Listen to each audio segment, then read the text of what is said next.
नमस्कार मित्रों, मैं राममोहन उपाध्याय अपने YouTube चैनल वेदिका उपाध्याय में आपका हार्दिक स्वागत करता हूं। मित्रों, आज की इस वीडियो में हम लोग कुछ प्रमुख शैक्षिक समाचारों के संबंध में चर्चा करेंगे जो हमारे लिए काफ़ी महत्वपूर्ण है। सबसे पहले उत्तर प्रदेश लोक सेवा आयोग से संबंधित समाचार है। उत्तर प्रदेश लोक सेवा आयोग ने समीक्षा अधिकारी, सहायक समीक्षा अधिकारी विज्ञापन से संबंधित संक्षिप्त विज्ञापन कल जारी कर दिया, जिसमें उन्होंने बताया है कि आवेदन 5 मार्च से शुरू हो जाएंगे और कुल 337 पदों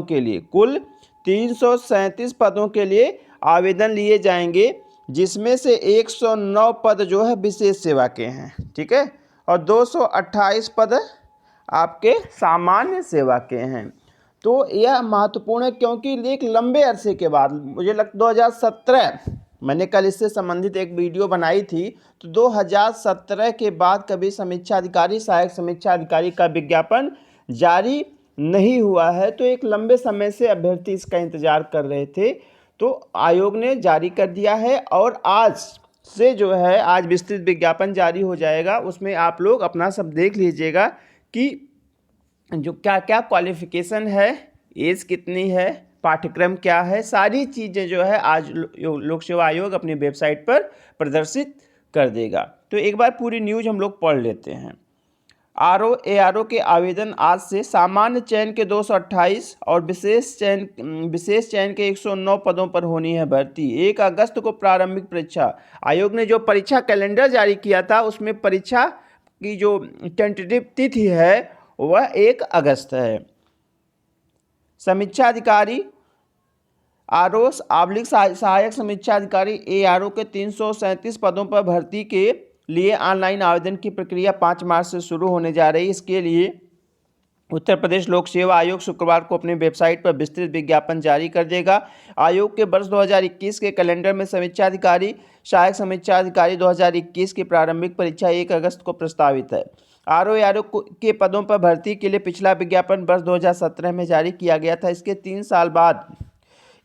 3 साल तक इस भर्ती के लिए कोई विज्ञापन नहीं आया। अब 3 साल बाद ARO के 337 पदों पर भर्ती शुरू होने जा रही है। इसमें सामान्य चयन के 228 और विशेष चयन के 109 पद शामिल है। आयोग के सचिव जगदीश के अनुसार आवश्यकता अनुसार पदों की संख्या घट बढ़ भी सकती है। इन पदों पर भर्ती के लिए ऑनलाइन आवेदन 5 मार्च से शुरू होगा। ऑनलाइन माध्यम से परीक्षा शुल्क बैंक में जमा करने की अंतिम तिथि 1 अप्रैल और ऑनलाइन आवेदन स्वीकार किए जाने की अंतिम तिथि, इस पर ध्यान दीजिएगा। आप लोग जो है ऑनलाइन माध्यम से परीक्षा शुल्क जो है 1 अप्रैल तक जमा कर सकते हैं और फॉर्म जो है 5 अप्रैल तक आप प्रिंट कर सकते हैं। शुक्रवार को जारी होने वाले विस्तृत विज्ञापन में शैक्षिक अर्हता एवं अन्य महत्वपूर्ण बिंदुओं के बारे में विस्तार से जानकारी दी जाएगी। इसके बाद एक न्यूज इसी पेपर में है LT गेट की। LT गेट में जो सामाजिक विज्ञान और हिंदी के शिक्षकों की नियुक्ति होनी है वो अभी प्रतीक्षा में चल रही है। अक्टूबर में रिजल्ट आया था और आज तक अभी उत्तर प्रदेश लोक सेवा आयोग और शिक्षा निदेशालय मिलकर नियुक्ति नहीं दे पाया। काफ़ी देरी तो उत्तर प्रदेश लोक सेवा आयोग ने ही कर दी, लेकिन अब शिक्षा निदेशालय के पास कोई संसाधन ही नहीं है जिसके माध्यम से वो विद्यार्थियों को कॉलेज आवंटित कर सकें। वहाँ लोक सेवा आयोग के द्वारा जो फाइलें भेजी गई हैं उनके पास रखने की जगह नहीं है, उनके पास संसाधन ही नहीं। ये तो व्यवस्था है सरकार की, ठीक है। तो इससे देख लेते हैं क्या न्यूज़ है। LT गेट के खाली पदों की जांच कर मांगी रिपोर्ट। राजकीय माध्यमिक विद्यालयों में LT गेट के पदों पर लोक सेवा आयोग से चयनित अभ्यर्थियों की तैनाती के लिए खाली पदों की जांच कर उनकी पुष्टि किए जाने का निर्देश अपर शिक्षा निदेशक राजकीय डॉक्टर अंजना गोयल ने दिया है। अपर शिक्षा निदेशक की ओर से प्रदेश के सभी जिला विद्यालय निरीक्षक को भेजे गए पत्र में कहा गया है कि आयोग से चयनित अभ्यर्थियों की तैनाती से पहले पदों का सत्यापन करके रिपोर्ट दें, जिसमें किसी चयनित पद पर नए अभ्यर्थी का पद स्थापन न हो जाए। ये न्यूज इसकी जो है, इसके लिए उन्होंने एक लेटर आज के मुझे लगता है 1 महीने पहले या 25 दिन पहले ही जो है भेज दिया था सभी जिला विद्यालय निरीक्षकों को कि इसको जो 1 सप्ताह के अंदर आप लोग इससे दीजिए रिपोर्ट बना के। और आज फिर वही चीज़ सुनने को मिल रही है, ठीक है। पद सत्यापन कितनी बार होगा उसकी कोई सीमा नहीं दिख रही है। आगे है सहायक शोध अधिकारी के 12 पदों पर हुआ चयन। ये जो है आपका उत्तर प्रदेश लोक सेवा आयोग की ही न्यूज है। मैंने आपसे कई बार चर्चा किया है कि उत्तर प्रदेश लोक सेवा आयोग की जो गाड़ी है वो सही ढंग से चल रही है, पटरी पे चल रही है, तो उसी से संबंधित न्यूज है। सहायक शोध अधिकारी के 12 पदों पर हुआ चयन। वित्तीय योजना और संसाधन निदेशालय के तहत सहायक शोध अधिकारी सांख्यिकी के 12 पदों पर अभ्यर्थियों का चयन कर लिया गया। हालांकि विज्ञापन 13 पदों पर भर्ती के लिए जारी किया गया था, जिनमें 8 पद अनारक्षित, 3 पद ओबीसी और 2 पद अनुसूचित श्रेणी के लिए आरक्षित थे। लेकिन ओबीसी श्रेणी में उपलब्ध अन्य अभ्यर्थी मानक से कम अंक प्राप्त कर सके और 1 पद खाली रह गया। 1 पद पर भर्ती के लिए पुनर्विज्ञापन की संस्तुत की गई है। यूपीएससी ने शुक्रवार को सीधी भर्ती अंतिम चयन परिणाम जारी कर दिया है। आयोग ने 14 जुलाई 2020 को निर्धारित प्रारूप में सूचना एवं अभिलेख मांगे थे। अभिलेख के परीक्षण के बाद श्रेष्ठता कम पार पाए गए 58 अभ्यर्थियों को साक्षात्कार के लिए बुलाया गया था। अंतिम रूप से चयनित अभ्यर्थियों में रामेश्वर पत, चेतन यादव, नतेंद्र सक्सेना, संजीव कुमार वर्मा, अखिलेश चंद्र, आदित्य सिंह, यातेंद्र कुमार तिवारी, संजय बैस, संयुक्ता अंबिका, अनिल कुमार, सुमन सिंह एवं पूनम सैनी के नाम शामिल है। आगे जो अगली न्यूज जो है यह वही आपका उत्तर प्रदेश लोक सेवा आयोग के द्वारा जो संक्षिप्त विज्ञापन जारी किया गया है वह जो है पेपरों में आज निकला हुआ है। तो उत्तर प्रदेश लोक सेवा आयोग विज्ञापन संख्या आपकी दी गई है। समीक्षा अधिकारी, सहायक समीक्षा अधिकारी, आज सामान्य विशेष चयन परीक्षा, ठीक है। संक्षिप्त विज्ञापन में दिया है। इस परीक्षा का विस्तृत विज्ञापन 5 मार्च 2021 से आयोग की वेबसाइट uppsc.up.nic.in पर उपलब्ध रहेगा, जिससे ऑनलाइन आवेदन करने की प्रक्रिया, शुल्क जमा करने की प्रक्रिया, जात प्रमाण पत्रों का प्रोफार्मा, प्रारंभिक तथा मुख्य परीक्षा के विषय एवं पाठ्यक्रम, परीक्षा केंद्रों के जिलों के नाम, आरक्षण एवं आय के संबंध में निर्धारित महत्वपूर्ण निर्देश आदि उपलब्ध रहेंगे। अभ्यर्थी विस्तृत विज्ञापन देखने के पश्चात एवं अर्ह होने की स्थिति में ही आवेदन करें। रिक्तियों का विवरण। वर्तमान में सामान्य चयन हेतु रिक्तियों की कुल संख्या लगभग 228 है तथा विशेष चयन हेतु रिक्तियों की कुल संख्या 109 है। परिस्थितियों एवं आवश्यकता अनुसार रिक्तियों की संख्या घट बढ़ सकती है। शैक्षिक अर्हता, जैसा कि विस्तृत विज्ञापन के बिंदु 10 शैक्षिक अर्हता में दिया गया। आयु सीमा, अभ्यर्थियों को इस पर ध्यान दीजिएगा, अभ्यर्थियों को 1 जुलाई 2021 को उन्होंने मानक रखा है 21 वर्ष की आयु पूरी करनी चाहिए। उन्हें 40 वर्ष से अधिक आयु का नहीं होना चाहिए और उनका जन्म 2 जुलाई 1981 से पूर्व तथा 1 जुलाई 2000 के बाद का नहीं होना चाहिए। किंतु उत्तर प्रदेश के आरक्षित श्रेणी के अभ्यर्थियों तथा उत्तर प्रदेश राज्य सरकार के कर्मचारियों एवं उत्तर प्रदेश सरकार के बेसिक शिक्षा परिषदीय विद्यालयों तथा अनुदानित माध्यमिक विद्यालयों के शिक्षकों, कार्मिकों, जिनका विवरण विस्तृत विज्ञापन में दिया हुआ है, के लिए अधिकतम आयु सीमा नियमानुसार शिथिल होगी। इस प्रकार दिव्यांगजन हेतु अधिकतम आयु 15 वर्ष अधिक होगी, अर्थात उनका जन्म 2 जुलाई 1966 के पूर्व का नहीं होना चाहिए।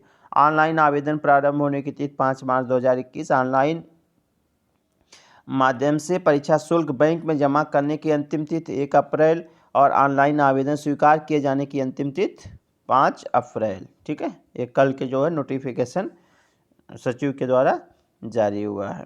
अगली न्यूज़ जो है वही है उत्तर प्रदेश लोक सेवा आयोग की। अभी हम लोगों ने ऊपर चर्चा किया है। सहायक शोध अधिकारी का परिणाम जारी, 12 चयनित हमने देख ही लिया है। इसके बाद उत्तर प्रदेश लोक सेवा आयोग की एक दूसरी न्यूज़ है, विज्ञप्ति है। इसमें जो है प्राविधिक शिक्षा विभाग में, ठीक है, प्राविधिक शिक्षा विभाग में जो है प्रवक्ता कंप्यूटर के साक्षात्कार से संबंधित न्यूज़ है, जिसमें दिया हुआ एतद द्वारा सूचित किया जाता है कि प्राविधिक शिक्षा विभाग उत्तर प्रदेश के अंतर्गत विज्ञापन संख्या 1/2014-15 विभाग संख्या S12/14 द्वारा विज्ञापित प्रवक्ता कंप्यूटर के 74 पदों का साक्षात्कार दिनांक 15, 16, 17, 18, 19, 20, 22, 23, 24, 25, 26 मार्च 2021 को निर्धारित किया गया है। अभ्यर्थीगण आयोग की वेबसाइट uppsc.up.nic.in से अपना साक्षात्कार ज्ञापन तथा आवेदन पत्राधार डाउनलोड कर मुद्रित करेंगे एवं अपने मूल एवं प्रमाणित अंक पत्रों तथा प्रमाण पत्रों के साथ साक्षात्कार हेतु नियत तिथि को पूर्वाह्न 9 बजे व अपराह्न 1 बजे तक आयोग कार्यालय प्रयागराज के यमुना भवन उपस्थित होना सुनिश्चित करेंगे। विस्तृत विज्ञापन आयोग की वेबसाइट पर उपलब्ध रहेगा, ठीक है। इसके बाद एक खंड शिक्षा अधिकारी में फर्जीवाड़ा की न्यूज़ आई है। उत्तर प्रदेश लोक सेवा आयोग ने अभी खंड शिक्षा अधिकारी का अंतिम परिणाम जारी किया है, तो उससे संबंधित न्यूज है। खंड शिक्षा अधिकारी परीक्षा में फर्जीवाड़ा, अभ्यर्थी नामजद।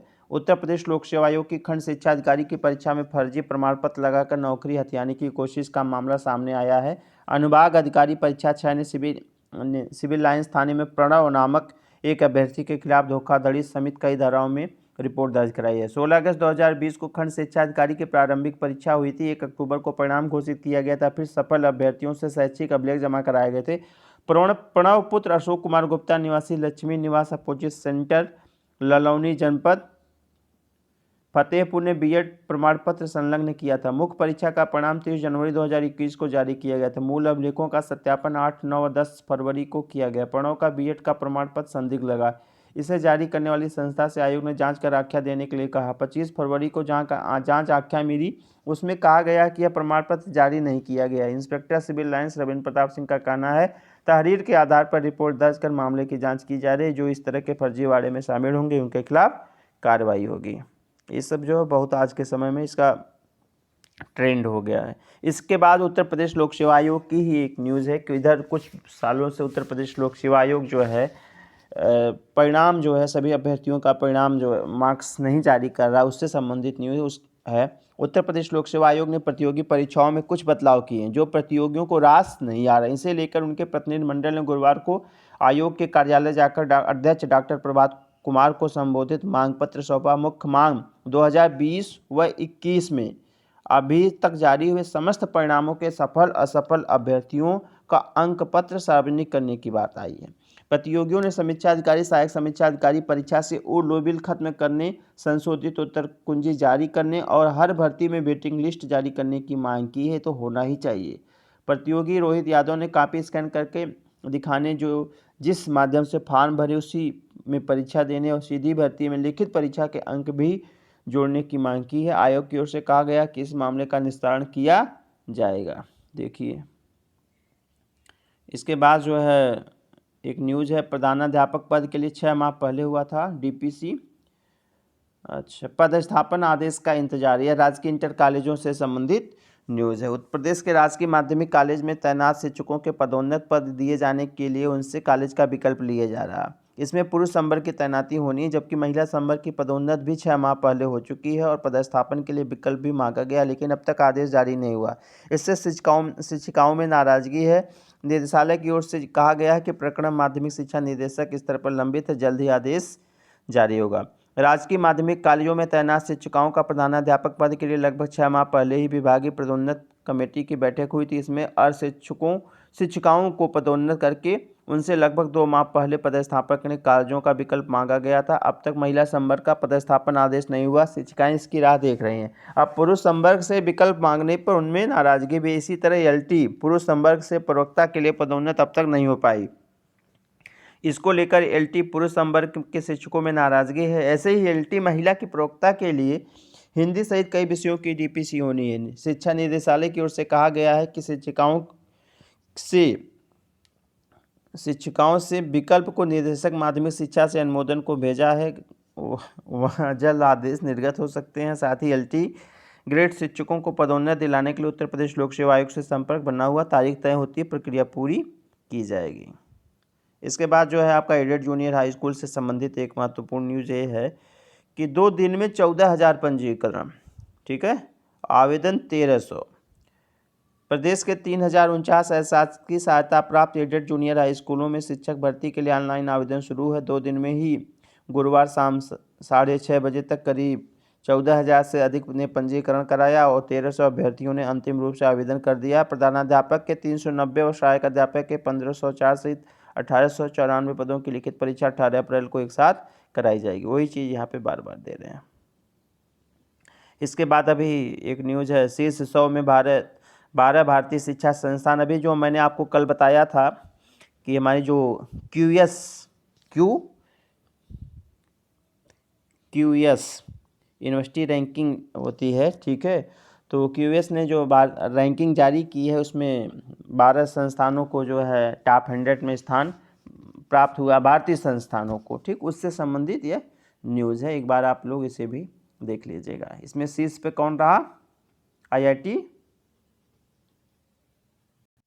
IIT बॉम्बे को जो है इसमें पहला स्थान, भारतीय उसमें जो है पहला स्थान प्राप्त हुआ है।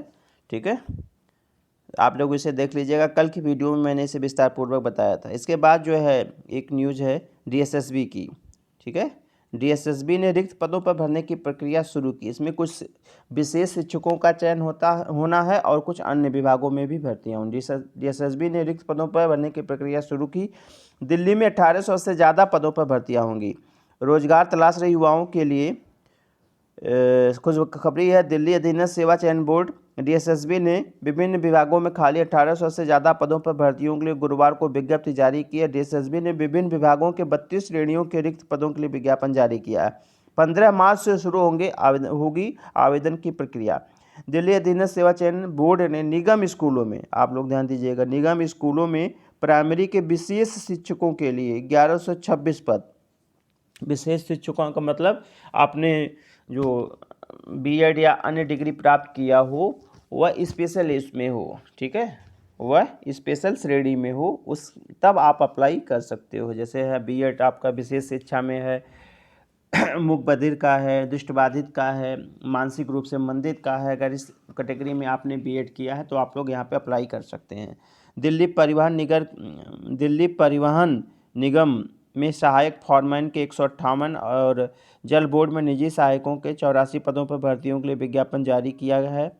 DSSB के मुताबिक इन सभी पदों पर भर्तियों के लिए 15 मार्च से आवेदन प्रक्रिया शुरू होगी। आवेदन 14 अप्रैल तक किए जा सकेंगे। 200 अंकों के बहुविकल्पी प्रश्न पूछे जाएंगे। बढ़ती लिखित परीक्षा के आधार पर होगी। परीक्षा को लेकर DSSB ने स्पष्ट किया है कि इसमें बहुविकल्पी प्रश्न पूछे जाएंगे। सभी पदों के लिए 2 घंटे की परीक्षा होगी, जिसमें 200 बहुविकल्पी प्रश्न होंगे। प्रत्येक प्रश्न 1 अंक का होगा, यानी 200 अंकों का प्रश्न पत्र होगा। गलत जवाब देने पर अंक कटेगा। गलत जवाब पर अंक कटेगा, इसके तहत एक गलत जवाब पर 0.25 मतलब 1/4 अंक आपका काट लिया जाएगा। प्रश्न पत्र हिंदी और अंग्रेजी में होंगे। सामान्य वर्ग के अभ्यर्थियों को न्यूनतम मेरिट 40% तो SC ST और दिव्यांग के लिए 30%, जबकि दिल्ली की OBC के वर्ग के लिए 35% निर्धारित की गई है। ठीक है, 100 रुपये यहाँ पे इन्होंने बताया है कि 100 रुपये जो है आवेदन शुल्क आपको देना होगा। ठीक है, 100 रुपये की आवेदन फीस सामान्य वर्ग के अभ्यर्थियों को देनी होगी। सामान्य वर्ग को 100 रुपये चुकानी होगी फीस। आवेदन के लिए DSSB ने फीस भी निर्धारित की इसके तहत सामान्य वर्ग के अभ्यर्थियों को 100 रुपये देने होंगे। वहीं SC ST दिव्यांग और पूर्व सेवारत कर्मियों को फीस से छूट दी गई है। आप जो है DSSB की वेबसाइट पर जाकर आवेदन कर सकते हैं, DSSB.online.nic.in पर। ठीक है, सिर्फ ऑनलाइन आवेदन होंगे तो हर एग्ज़ाम में आज के समय हो रहा। इसके बाद एक न्यूज़ है, एक आपका जो है ईज़ ऑफ, ये देखिए, ease of living index 2020, ease of living index 2020 जारी किया गया है, जिसमें बेंगलुरु को जो है देश में पहला स्थान प्राप्त हुआ है। ठीक है, इसमें 2 कैटेगरी होती है, एक 10 लाख से ऊपर की जनसंख्या पे होता है, एक 10 लाख से कम की जनसंख्या पे होता है। तो जो 10 लाख से ऊपर की जनसंख्या पे बेंगलुरु को पहला स्थान प्राप्त हुआ है और 10 लाख से कम में शिमला को पहला स्थान प्राप्त हुआ है। ठीक ना, तो आप लोग इसे एक बार देख लीजिएगा, परीक्षा के लिए काफ़ी महत्वपूर्ण है। इसमें उत्तर प्रदेश को भी जो है 26वां स्थान, उत्तर प्रदेश में लखनऊ को भी 26वां स्थान प्राप्त हुआ है और लखनऊ उत्तर प्रदेश में पहले स्थान पे है। रहने के लिहाज से 26वें स्थान पर लखनऊ। लिविंग इंडेक्स बेंगलुरु शिमला शीर्ष पर। बेंगलुरु शिमला शीर्ष पर मतलब वही है, 10 लाख से ऊपर में बेंगलुरु, 10 लाख से कम में शिमला। देश के रहने के लिहाज से बेंगलुरु और शिमला शीर्ष पायदान पर पहुंच गए हैं, तो श्रीनगर और मुजफ्फरनगर सबसे निचले पायदान पे भी महत्वपूर्ण है। ठीक है, केंद्रीय, हाँ, इस जो है लिस्ट को या इस इंडेक्स को कौन जारी करता है, तो वह आपका जो है शहरी एवं विकास मंत्रालय जारी करता है। शहरी और विकास मंत्रालय जारी करता है। तो केंद्रीय शहरी एवं विकास मंत्रालय ने गुरुवार को ईज़ ऑफ लिविंग इंडेक्स 2020 की सूची जारी की। 10 लाख से अधिक आबादी वाले शहरों के वर्ग में बेंगलुरु पिछले साल अव्वल रहे पुणे को से आगे निकलकर पहले स्थान पर पहुंच गया है। मतलब इसके पहले जो है पुणे पहले स्थान पे था। वहीं राजधानी लखनऊ 26वें स्थान पर। 10 लाख से कम आबादी वाले शहरों की श्रेणी में शिमला पहले पर और भुवनेश्वर दूसरे स्थान पे है। इस श्रेणी में रायबरेली 40वें स्थान पर रहा। इसके अलावा म्यूनसिपैलिटीज़ वर्ग में बड़े शहरों में 10 लाख की आबादी की सूची में इंदौर को पहला स्थान तथा सूरत और भोपाल को दूसरा और तीसरा स्थान मिला है। इसमें पूरे अहमदाबाद, रायपुर, ग्रेटर मुंबई, विशाखापत्तनम और बड़ौदा में टॉप 10 की सूची में जगह बनाई। 10 लाख से कम आबादी वाली श्रेणी में नई दिल्ली म्यूनिसिपल काउंसिल ने बाजी मारी है, जबकि तिरुपति और गांधीनगर का दूसरा और तीसरा स्थान है। करनाल, सेलम, तिरुपति, बिलासपुर, उदयपुर, झांसी और तिरुनेलवेली में ने सूची में जगह बनाई। इंडेक्स रिपोर्ट केंद्रीय विकास मंत्री हरदीप पुरी ने गुरुवार को जारी की। शहरों का यह आकलन पिछले साल लॉकडाउन से पहले किया गया था। आंकड़ा मिलने पर आई मुश्किलों के चलते सूची में बंगाल के शहरों को शामिल नहीं किया जा सका। रिपोर्ट के मुताबिक बड़े शहरों की श्रेणी में टॉप 10 की सूची में अहमदाबाद, चेन्नई, सूरत, नवी मुंबई, कोयम्बटूर, बड़ोदरा, इंदौर, ग्रेटर मुंबई ने जगह बनाई है। टॉप 10 की सूची में दिल्ली स्थान नहीं बना पाया। दिल्ली को 13वां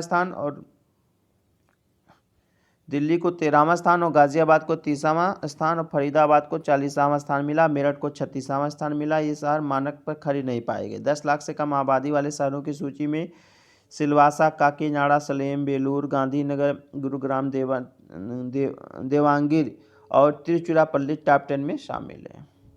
ठीक, ये न्यूज़ जो है कई पेपरों में निकली है।